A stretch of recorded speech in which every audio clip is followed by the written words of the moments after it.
Comme vous le savez, dans le cadre de la gestion de la crise sanitaire, le gouvernement a adopté une série de textes, parmi lesquels l'ordonnance du 25 mars 2020 portant diverses mesures d'adaptation des règles de passation, de procédure ou d'exécution des contrats soumis au Code de la commande publique et des contrats publics qui n'en relèvent pas, et ce pendant la crise sanitaire née de l'épidémie de Covid-19. L'objectif poursuivi par ce texte, selon le rapport du gouvernement au président de la République, est triple. D'abord, assouplir les règles applicables à l'exécution des contrats publics qui seraient compromises du fait de l'épidémie de Covid-19, afin de ne pas pénaliser les opérateurs économiques et de permettre la continuité de ces contrats. Ensuite, éviter les ruptures d'approvisionnement pour les acheteurs. Et enfin, éviter de pénaliser les opérateurs économiques qui sont empêchés de leurs engagements contractuels du fait de l'épidémie. Alors Laure, quels sont les contrats concernés par cette ordonnance ? Le champ d'application de l'ordonnance est précisé à son article 1er. Tout d'abord, sont concernés les contrats de la commande publique, qu'ils relèvent du Code de la commande publique ou des réglementations antérieures, qu'ils soient en cours d'exécution ou conclus pendant la période courant du 12 mars 2020 jusqu'à la fin de l'état d'urgence sanitaire, c'est-à-dire pour le moment le 24 mai 2020, augmenté d'une durée de 2 mois. Et le même article précise que l'ordonnance ne s'applique que pour autant que les mesures qui y sont prévues sont nécessaires pour faire face aux conséquences de la propagation de l'épidémie de Covid-19 dans la passation et l'exécution des contrats. D'accord. Alors, que penser de ce champ d'application de l'ordonnance ? Eh bien, si potentiellement le nombre de contrats concernés est extrêmement large, il restera nécessaire de procéder à une appréciation au cas par cas de la nécessité d'enclencher les mesures prévues par l'ordonnance. À défaut de quoi, effectivement, un usage abusif de ces mesures pourrait être sanctionné par le juge. D'accord. Et qu'en est-il pour les consultations en cours ? Alors, l'objectif poursuivi est de permettre d'aménager les consultations pour permettre de les mener à terme dans les limites définies par les articles 2 et 3 de l'ordonnance. Donc, l'article 2 pose le principe de la prolongation des délais de réception des candidatures et des offres pour une durée suffisante fixée par l'autorité, sauf lorsque les prestations objet du contrat ne peuvent souffrir aucun retard. Et l'article 3 nous dit que lorsque les modalités de la mise en concurrence prévues par les documents de la consultation des entreprises ne peuvent être respectées, à ce moment-là, celle-ci peut les aménager en cours de procédure dans le respect du principe d'égalité de traitement des candidats. Ok. Et alors, que faut-il comprendre de ces deux articles ? Eh bien, pour l'article 2, qui pose le principe de prolongation des délais de remise des candidatures et des offres, il faut bien avoir en tête que le report de ces délais nécessitera néanmoins la publication d'un avis rectificatif et la modification du règlement de consultation. Et par ailleurs, il faudra en profiter pour modifier des délais contractuels impactés par le report, comme la date de début d'exécution des prestations. S'agissant de l'article 3, sont concernées ici les consultations qui prévoient des phases d'échange avec les candidats, comme le dialogue compétitif, la procédure concurrentielle négociée, le concours, mais aussi, le cas échéant, les procédures adaptées. Par ailleurs, bien que l'ordonnance ne le précise pas, il sera prudent que la personne publique, d'une part, demande le cas échéant aux candidats leur accord pour la prorogation de la durée de validité des offres lorsque celles-ci ont été remises avant la période de confinement, et d'autre part, au moment de l'attribution du contrat, il faudra que l'acheteur s'assure que le candidat pressenti sera bien toujours en mesure d'honorer son offre, car celle-ci pourra avoir été remise à un moment, avant la crise sanitaire, et les conditions économiques auront pu significativement évoluer entre-temps. Ok. Et est-ce que l'ordonnance prévoit des choses en ce qui concerne la durée des contrats en cours ? Oui, c'est l'article 4 qui traite de cette question, et il envisage la prolongation de la durée des contrats dans 3 situations, avec une règle, une exigence qui sera commune à ces 3 situations, puisque la durée de la prolongation ne pourra excéder celle de la période prévue à l'article 1er, augmentée de la durée nécessaire à la remise en concurrence à l'issue de son expiration. Donc ici encore, on reste toujours dans une interprétation restrictive de ces prolongations de délai.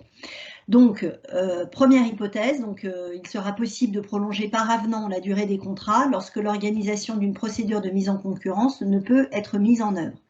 Il faut comprendre ici, semble-t-il, que la démonstration de l'impossibilité de mettre en œuvre une nouvelle procédure de mise en concurrence suffira à fonder la prolongation sans qu'il soit besoin de s'interroger par ailleurs sur la portée de cette modification. La deuxième hypothèse, elle concerne les accords cadres, puisque l'article 4 autorise la prolongation par avenant de leur durée, au-delà de la durée mentionnée aux articles L2125 1 et L2325-1 du Code de la commande publique.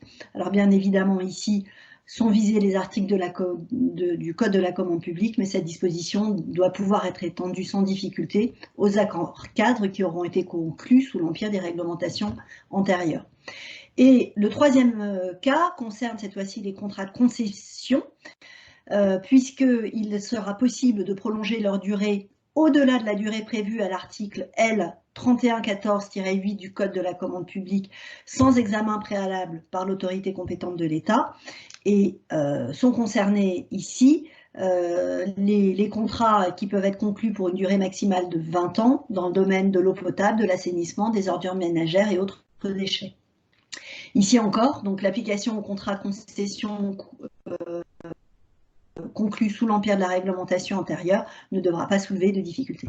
Alors donc, qu'est-ce qu'il faut retenir de cet article 4 ? Eh bien, deux points paraissent importants. D'une part, l'ordonnance ne prévoit pas de dispositif de prolongation automatique des contrats en cours, en cohérence avec l'exigence d'appréciation au cas par cas posée à l'article 1. Donc, il faudra prendre des décisions de prolongation spécifiques. Et en lien avec cette première observation, on constate que l'ordonnance n'envisage la modification de la durée qu'à travers le procédé de l'avenant. Or, dans les collectivités locales et les EPCI, il peut être requis de faire passer les avenants en assemblée délibérante, ce qui peut poser évidemment une difficulté en période de confinement. Donc, on rappelle ici que le pouvoir de modification unilatérale d'un contrat administratif par l'administration contractante pour un motif d'intérêt général existe, même sans clause, et que cet outil pourra, nous semble-t-il, être mobilisé lorsque la formalisation d'un avenant s'avère impossible. Très bien. Et par ailleurs, un assouplissement du régime des avances avait été annoncé. Qu'en est-il ? Alors effectivement, c'est l'article 5 de l'ordonnance qui le prévoit, avec 3 points à retenir. D'une part, les acheteurs peuvent par avenant modifier les conditions de versement de l'avance. D'autre part, le taux de l'avance peut être porté à un montant supérieur à 60% du montant du marché ou du montant du bon de commande. Et en dernier lieu, les acheteurs ne sont pas tenus d'exiger la constitution d'une garantie à première demande pour les avances supérieures à 30% du montant du marché. Donc l'assouplissement pourra porter, au-delà de la question du déplafonnement, du plafond de 60%, l'assouplissement peut aussi porter sur le calendrier de versement des avances. Donc il ne faut pas hésiter à jouer sur tous ces dispositifs. D'accord. La gestion des difficultés d'exécution du contrat est également appréhendée par l'ordonnance. De quelle manière ? Alors le souci ici a été d'éviter la pénalisation des co-contractants de l'administration qui se retrouvent confrontés aux difficultés d'exécution causées par la crise sanitaire et de préserver leur trésorerie tout en donnant également aux acheteurs la possibilité d'assurer leur approvisionnement lorsque celui-ci est nécessaire. Donc l'article 6 prévoit une série de mesures qui s'appliquent, est-il précisé, nonobstant toute stipulation contraire, à l'exception des stipulations qui se trouveraient être plus favorables au titulaire du contrat. Et ensuite, 6 cas sont envisagés. Donc le premier cas, c'est lorsque le titulaire est dans l'impossibilité de respecter un délai d'exécution ou encore lorsque l'exécution en temps et en heure nécessiterait de mobiliser des moyens manifestement disproportionnés, manifestement excessifs. Donc dans ce cas, le délai est prolongé, mais à la demande du titulaire, et il doit l'être avant l'expiration du délai contractuel. Et la prolongation sera d'une durée au moins équivalente à la période courant du 12 mars à la fin de l'état d'urgence sanitaire augmenté d'une durée de 2 mois, ce qui nous amène donc au 24 juillet 2020. Le deuxième cas, c'est lorsque le titulaire est dans l'impossibilité d'exécuter tout ou partie d'un bon de commande ou d'un contrat. Et notamment lorsqu'il démontre qu'il ne dispose pas des moyens suffisants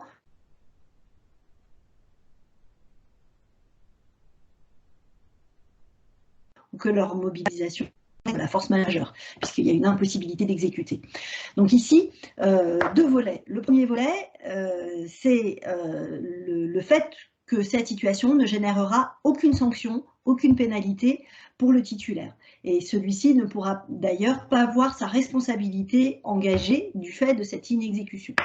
Et le deuxième volet, c'est que l'acheteur pourra conclure en parallèle un marché de substitution avec un tiers pour satisfaire ceux de ses besoins qui ne peuvent souffrir aucun retard. Et l'exécution de ce marché de substitution ne pourra bien évidemment pas être effectuée aux frais et risques du titulaire défaillant. Ensuite, nous avons le troisième cas, c'est lorsque l'annulation d'un bon de commande ou la résiliation du marché par l'acheteur est la conséquence des mesures prises par les autorités administratives compétentes dans le cadre de l'état d'urgence sanitaire. Et ici, le titulaire pourra être indemnisé par l'acheteur des dépenses engagées lorsqu'elles sont directement imputables à l'exécution d'un bon de commande annulé ou d'un marché résilié. Donc, on a à la fois une protection du titulaire à travers ce troisième dispositif, puisque le préjudice résultant de l'annulation de la prestation est indemnisable. Et l'adage de Bercy a précisé que, dans sa fiche explicative, que si le contrat prévoit une indemnisation du manque à gagner, il n'y a pas d'obstacle à ce que cette clause s'applique, sauf si les conditions de la force majeure sont réunies, car dans ce cas, en effet, seule l'indemnisation des dépenses utiles sera possible. Lorsque le marché est résilié, le dispositif n'est pas vraiment une nouveauté puisque ça l'est davantage en revanche dans l'hypothèse de l'annulation d'un bon de commande. Ensuite, on a un quatrième cas qui concerne celui dans lequel l'acheteur est conduit à suspendre un marché à prix forfaitaire dont l'exécution est en cours et dans ce cas, donc l'acheteur va procéder sans délai au règlement du marché selon les modalités et pour les montants prévus par le contrat. Et à l'issue de la suspension, un avenant déterminera les modifications du contrat éventuellement nécessaires, sa reprise à l'identique ou sa résiliation, ainsi que les sommes dues au titulaire ou, le cas échéant, les sommes dues par ce dernier à l'acheteur. Ici encore, la protection de la trésorerie du titulaire apparaît comme un souci évident et la suspension du marché finalement n'est que partielle puisque on suspend l'exécution du marché du côté du titulaire mais on ne suspend pas le paiement, l'exécution financière du marché. D'accord. En matière de concession, la logique est un peu différente. Hein. Oui, et là on arrive effectivement sur le cinquième cas de l'article 6 de l'ordonnance, puisque lorsque le concédant est conduit à suspendre l'exécution d'une concession, tout versement d'une somme au concédant,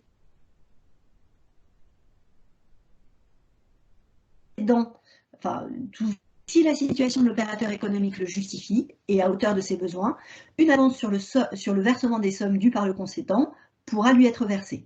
Donc ici, comme pour les marchés publics, la logique est de soulager la trésorerie du concessionnaire en suspendant les loyers, redevances d'occupation, etc., qui sont prévus par le contrat. Ensuite, on a un sixième cas qui concerne encore les concessions, puisque lorsque la concession n'est pas suspendue, mais affectée par des mesures prises par le concédant dans le cadre de la gestion de la crise, mesures qui peuvent modifier significativement les modalités d'exécution du concédant, à ce moment-là, le concessionnaire aura droit à une indemnité qui sera destinée à compenser le surcoût qui résulte de l'exécution, même partielle, du service ou des travaux, mais uniquement lorsque la poursuite de l'exécution de la concession impose la mise en œuvre de moyens supplémentaires